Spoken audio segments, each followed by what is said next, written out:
Nagtatayo ako ng manok. Hindi lang tayo puro ala-alaga, kainin din natin kasi yung ilang manok ko na ang nanakaw, hindi ko napakinabangan eh, binibilang ko sila ng patok ah. Native po itong manok na to ha, hindi po ito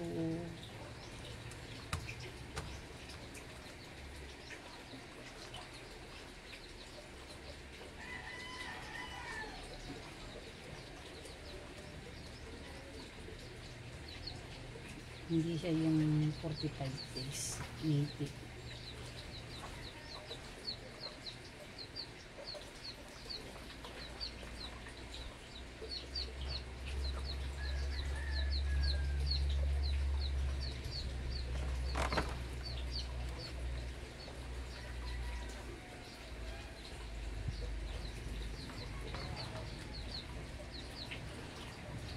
Sakto bukas kuhaan ng nabubulok, kaya dapat maaga akong gigising bukas para maitapon ko itong mga nabubulok na to kasi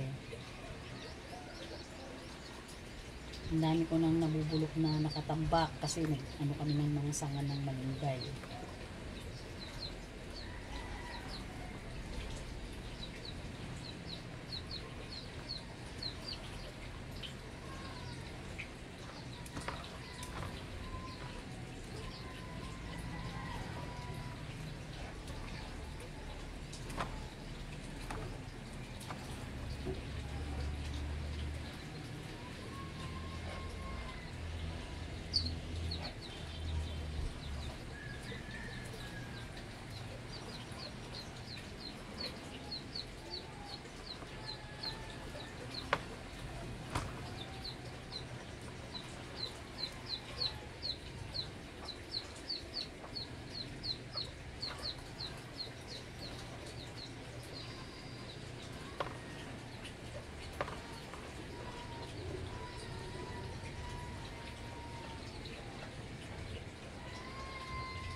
Ako, santri sayang ka. Diyan ka na naman.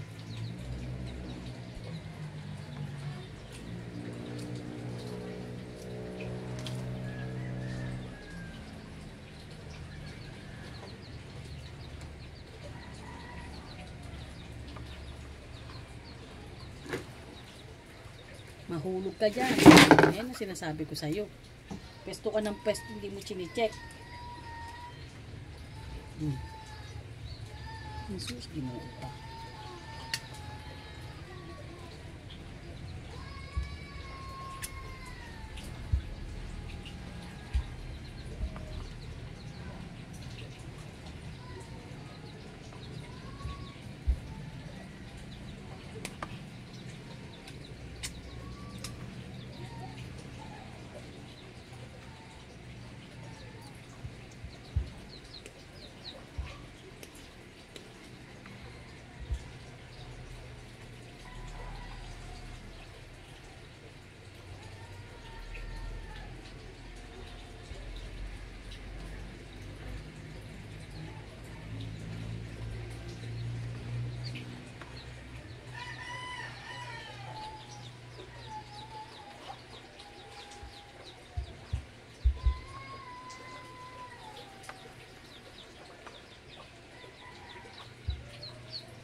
ilalagay ko ito sa plastic.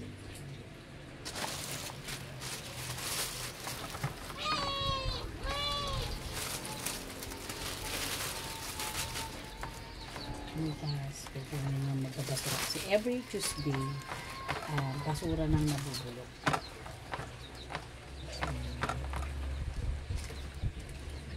Marami tayong sanga dyan na hindi ko pa naiba.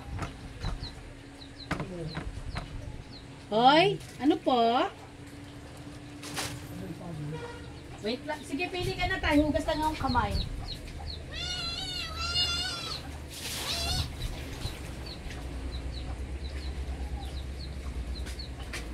Okay, wait lang.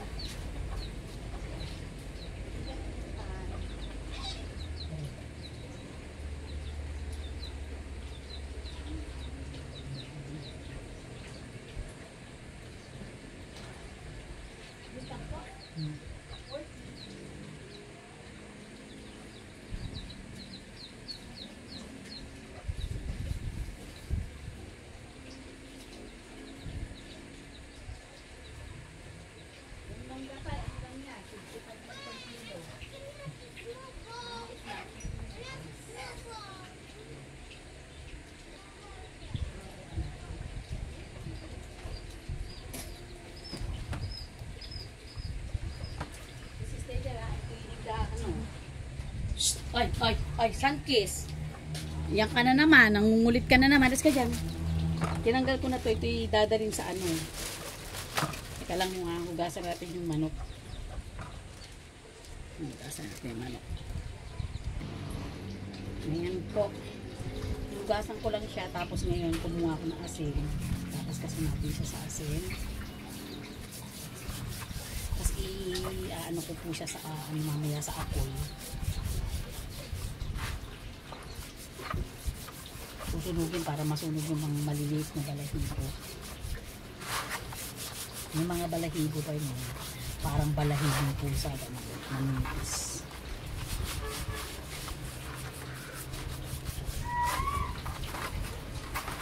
Kasi natin sa balahibo, sa asin.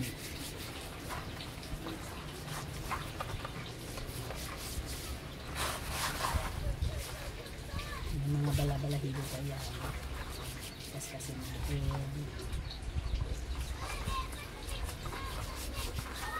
Tapos, ayan, para matanggal yung mga pagka sa pangkaraniwang manok, hindi na nila ginagawa itong kaskasin sa asin.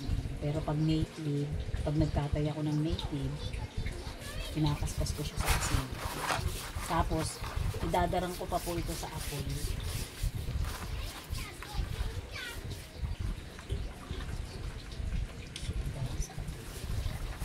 Para masunog yung balahibo na maliliit. Tsaka pa siya huhugasan ulit. Tapos tsaka natin siyempre ano natin, hihiwain na natin yung mga parte ng katawan. Ayan, yung mga balahibo na maliliit. Pa natin na pa ilang piraso na tira.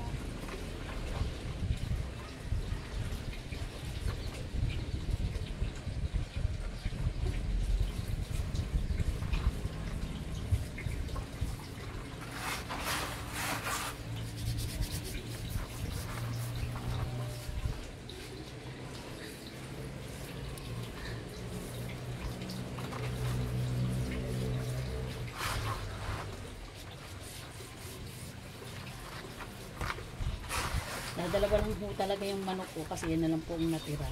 Yung natira po yung anak po nito. Eh may anak na, so lutuin na natin po isa. Kasi baka mawala na naman. Actually, busog na busog siya. Picture niya ang laki. So, hugas lang ako ng kamay, iihaw natin siya.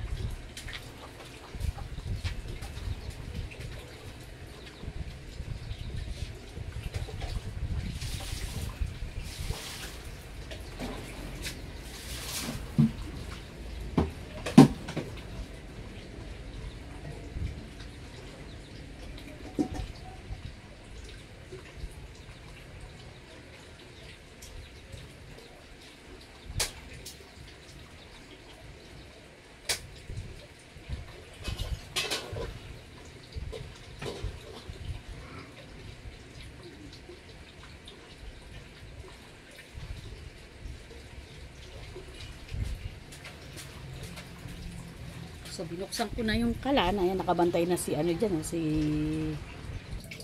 So nakabukas na yung kalan pero mahina lang. Ngayon ang gagawin ko ay ito na lang. Iihaw ko na. Iihaw ko po ito. Shhh! Alis ka dyan, may apoy dyan. Talaga si si Sunkiss. Ayan, nakikita niyo umaapoy. Sunkiss, alis ka dyan! Kulit na lang ganitong anak ni Sol. Kahit lang mainit, sige, mapaso ka. Dito siya nagtatambay. Sinusunod ko yung yung dito, mga bala-balahibo.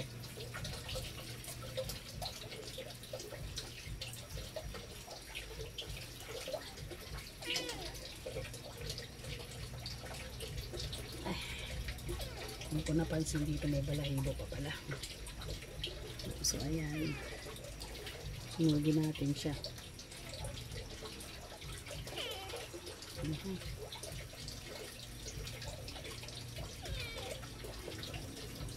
Ingat lang, ingat tayo, ingat na ako nga kasi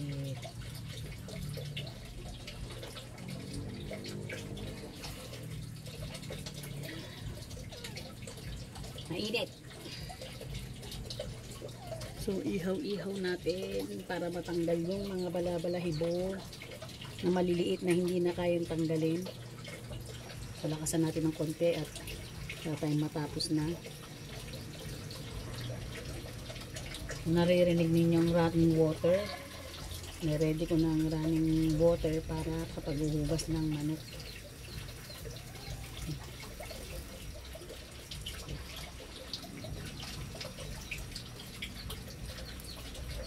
So patayin na natin.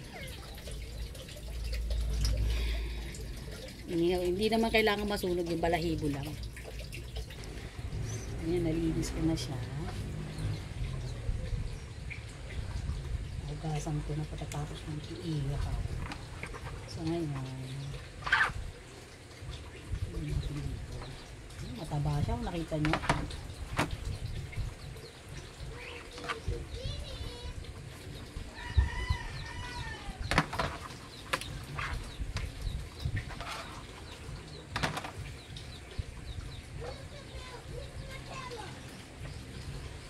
Mataba niya. Native kasi pag native ganito hindi malaki ang katawan pero makikita mo na siya. Ito pala, ayan namin yung taba. Yan.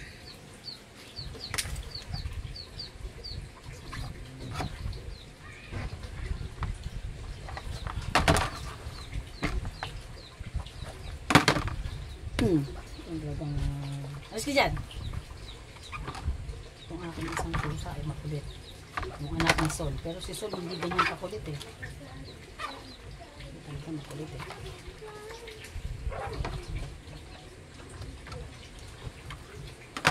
So, actually, ano siya. Ayan ang tawag dito. Ito siya. Diba? May mga itlog-itlog pa siya. Ang taba niya. Kitang-kita. Taba. Maliit lang talaga ang katawan. So,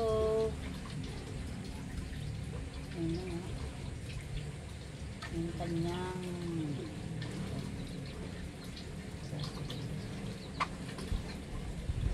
siyempre hindi na natin isasama yung bituka. Yung apdo.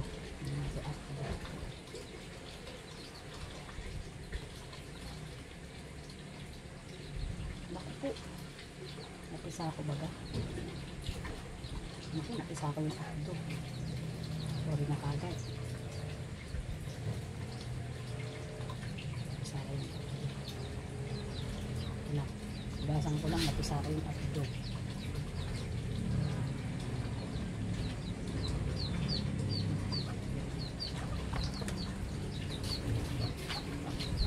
Napisa ko yung apdo.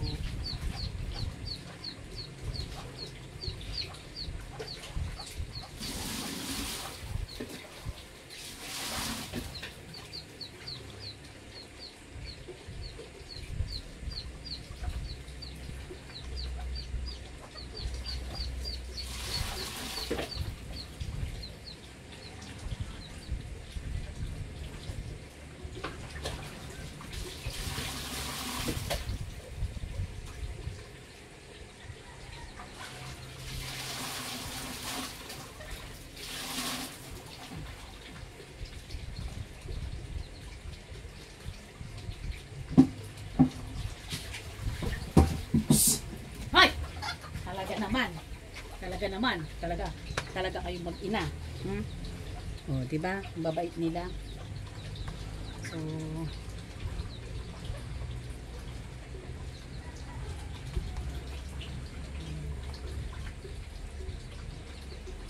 sabi ko na, kutob ko na to.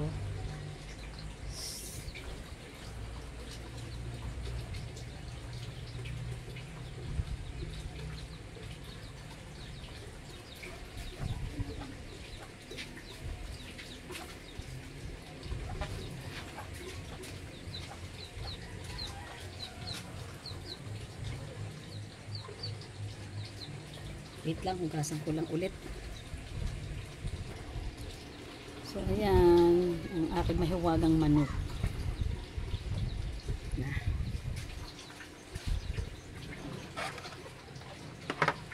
Ito po ang itlog niya. So, hindi po nakalabas ito. Pag hindi po ito nakalabas, nahihirapan siyang mabuhay. So, inunahan ko na siya kasi naramdaman ko na yan. Hindi kasi, dalawa silang nangingitlog ngayon. Ayaw siyang palapitin ng anak niya dun sa itloga.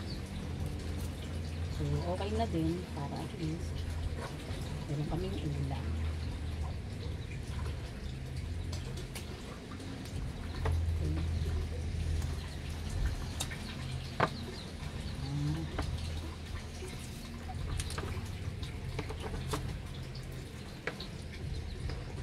Ang taba ng manok ko. Fairness. So, ito yung picture niya dito. Yung mga kinain niya.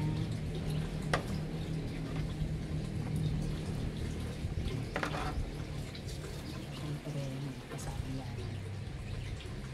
Tatapon natin yun dahil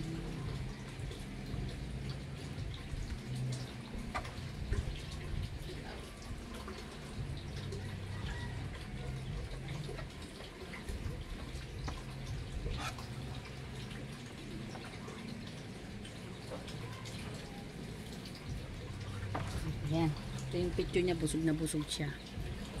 So, hindi yung kasado.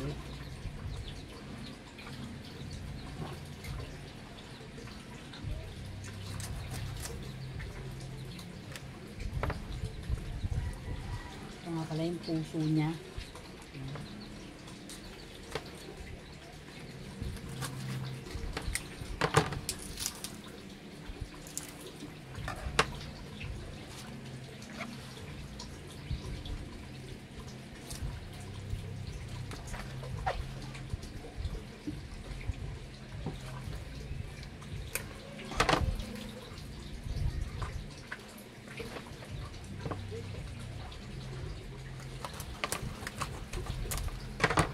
Masarap ko itinola.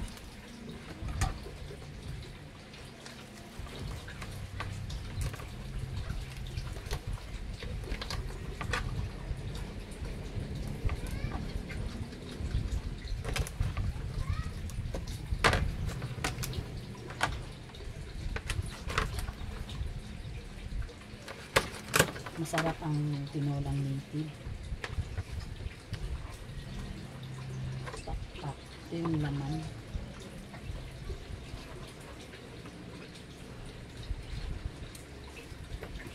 Tignan na natin itong laman.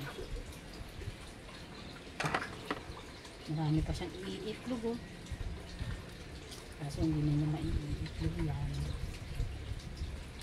Kasi hindi niya kaya.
taba niya.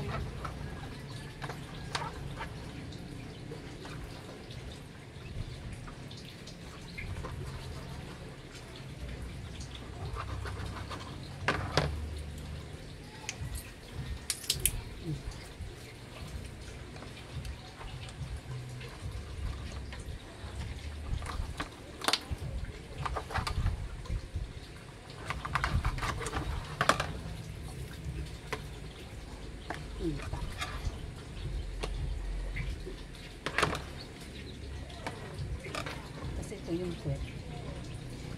Iwain po natin ito kasi lilinisin natin ito kung may dumito.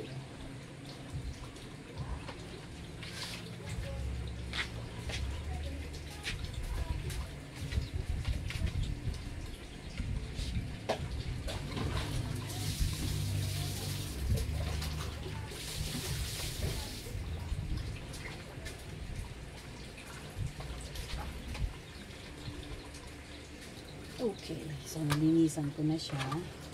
At ito, sobrang taba niya. Nakakatuwa. Sayang. So, ito tatanggalin natin to kasi may dumidin po sa loob.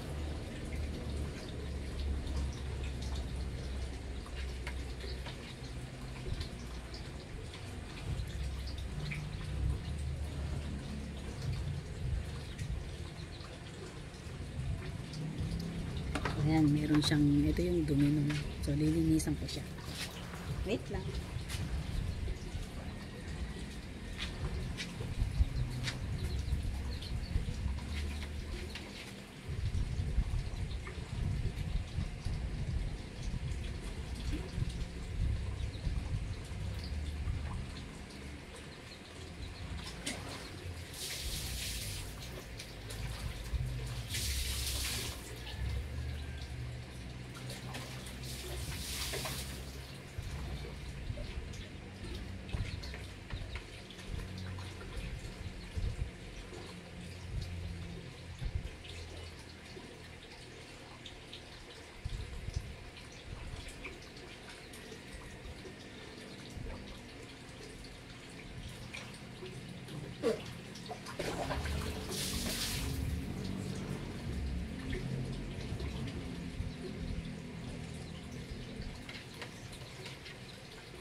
So, ayan. Nalinisan ko na po siya. So, sayang. Kasi nangingitlog pa siya. Pero, kutob ko na hindi na siya magsusurvive. Kasi, yung kanyang mga itlog ay hindi niya mailabas. Dahil nga, nag-aagawan sila sa itlogan ng anak niya. Pero, binigyan ko na ng pag-iitlogan kaya lang gusto niya doon din. So, yan. Expected ko na to sa kaya iunahan ko na siya bago pa ang lahat. So, ayan.